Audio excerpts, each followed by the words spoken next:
1974년 8월 28일, 일본 가나가와현 히라츠카시의 한 아파트 단지에 사는 오하마는 오전 7시 좀 넘어 아래층에서 들려오는 피아노 소리에 잠에서 깼습니다. 평소 소리에 예민했던 그에게는 이른 아침부터 들려오는 피아노 소리가 큰 고통이었죠. 그는 아랫집에 사는 사람이 아침부터 자기를 괴롭히려고 피아노를 치는 것이라 생각하며 분노했습니다. 더 이상 참을 수 없었던 그는 흉기를 들고 아랫집으로 갔고 이웃을 살해하며 나쁜 사람이 되었습니다.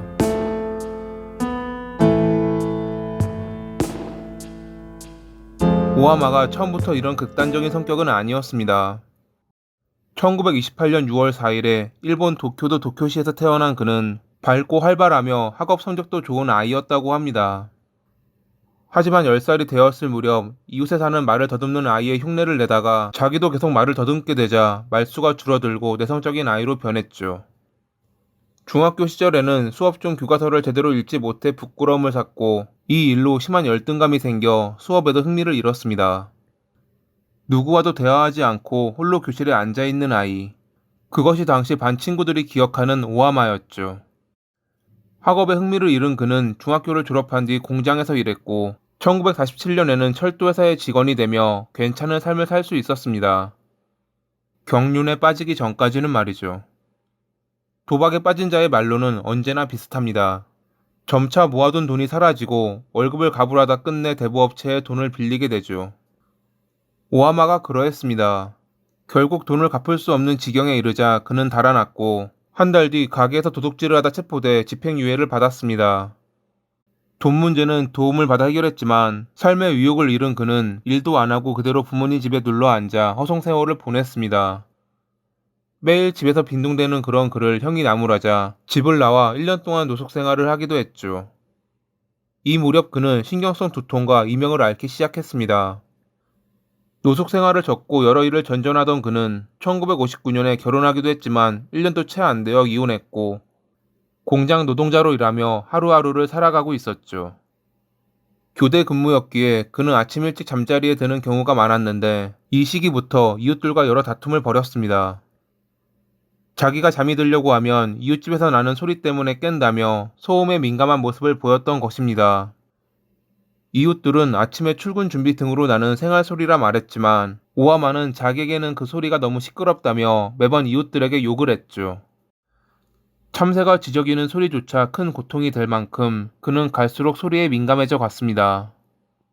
1965년에 지인의 소개로 재혼했지만 예민한 그가 아내와 행복한 생활을 보낼 리 만무했습니다. 소리 때문에 여러 번 이웃들과의 트러블, 그리고 계속되는 이사. 그에게 지친 아내가 이혼 준비를 하며 잠시 친정으로 갔던 시기, 처음 말씀드렸던 사건이 발생했습니다. 1970년에 오하마의 아랫집으로 이사온 야에코는 남편과 함께 두 딸을 키우는 전업주부였습니다. 당시 그들이 이사 왔을 때 자기 집에 인사를 오지 않았던 것 때문에 오하마는 그들이 예의 범절이 없는 몰상식한 가족이라 생각하고 있었죠. 첫 인상도 나빴는데 그들이 주말에 인테리어 공사를 한다며 내는 소음은 오하마를 고통스럽게 만들었습니다. 얼마 뒤 밖에서 마주친 야에코는 다른 사람들에게 먼저 인사를 건네는 상냥한 여성이었지만 정작 자기는 무시하고 지나가자 오하마는 화가 났습니다. 이미 동네에서 그는 예민하고 화를 잘 내는 사람이라는 것이 소문나 이웃들이 꺼리는 상태였지만 유독 야에코의 태도를 비난했습니다.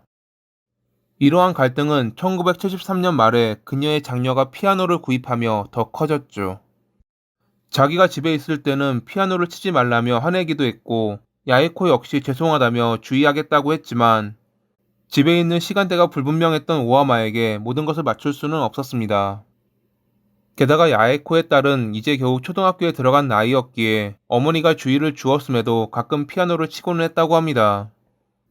이에 오하마는 피아노를 치는 것은 자신을 괴롭히기 위해서라는 생각을 품게 됐고 이러한 생각은 그들이 자신을 죽일지도 모른다는 망상이 됐습니다. 먼저 여기서 짚고 넘어갈 것은 피아노 소리에 관한 것인데 사건 발생 후 증거를 위해 검찰이 재현 측정한 소리는 44데시벨로 일반적으로 시계 초침 소리는 약 20데시벨이고 낮은 톤의 대화, 조용한 사무실은 50데시벨입니다. 즉, 당시 그에게 큰 고통을 주었다는 피아노 소리는 생각보다 시끄럽지 않았다는 것이죠. 이는 피아노 소리가 크지 않았다는 이웃들의 증언과도 일치합니다. 하지만 당시 오하마에게 있어 그 피아노 소리는 자기를 위협하는 것이라 판단했고 그들이 없어져야 자신이 살아갈 수 있다고 생각했습니다. 1974년 8월 28일 전날 옆집으로 이사온 여성이 인사하러 왔을 때 오하마는 아랫집 층간소음이 심하다며 흉을 봤는데 오늘 아침부터 피아노 소리가 들려오자 어제 그들을 흉봤던 자기에 대한 보복이라 생각한 그는 준비해둔 흉기를 챙겨 아랫집으로 향했습니다. 남편이 없을 때가 범행을 벌이기 쉽다고 생각해 출근하는 것을 기다렸고 준비한 펜치로 전화선을 절단해 신고를 방지하는 치밀함을 보였죠. 야에코가 쓰레기를 버리러 차냐와 밖으로 나갔을 때 집에 몰래 들어간 그는 홀로 피아노를 치고 있는 장녀를 살해했고 잠시 후 먼저 집으로 돌아온 차녀 역시 살해한 뒤 맹장지에 다음과 같은 글을 남겼습니다.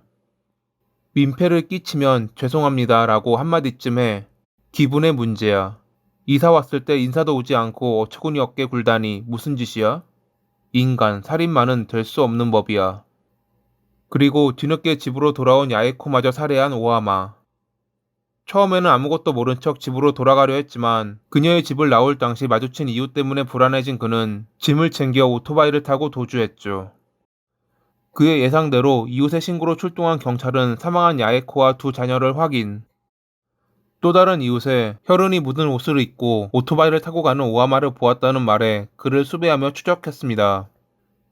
그는 도중에 오토바이와 흉기를 버리고 전철을 이용해 요코카와역까지 도망갔지만 범행 3일 뒤 히라츠카 경찰서에 출두해 살인 혐의로 체포됐습니다. 신문 과정에서 그는 모든 범행을 자백했고 그들이 자기를 공격할까 두려워 그랬다며 피해자와 유가족들에게 미안하다는 말을 했다고 합니다.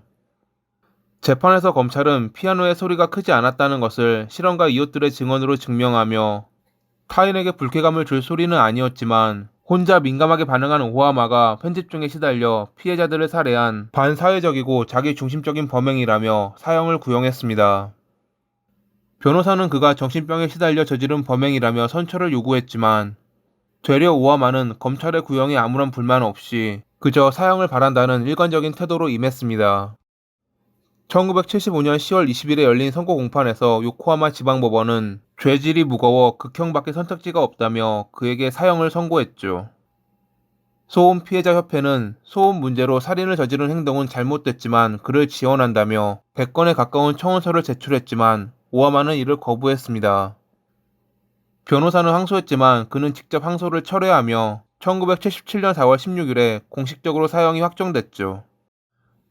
여담으로 이 사건 이후 피아노 업체는 음량 조절 기능과 헤드폰이 연결 가능한 피아노를 제조해 판매했다고 합니다. 지금도 형이 집행되지 않아 일본에서 가장 나이가 많은 사형수가 된 오하마. 더 이상 소리로 인한 고통 속에 살고 싶지 않다는 그의 소원은 아직 이루어지지 않았습니다. 오늘의 이야기는 여기까지입니다. 항상 시청해주셔서 감사합니다.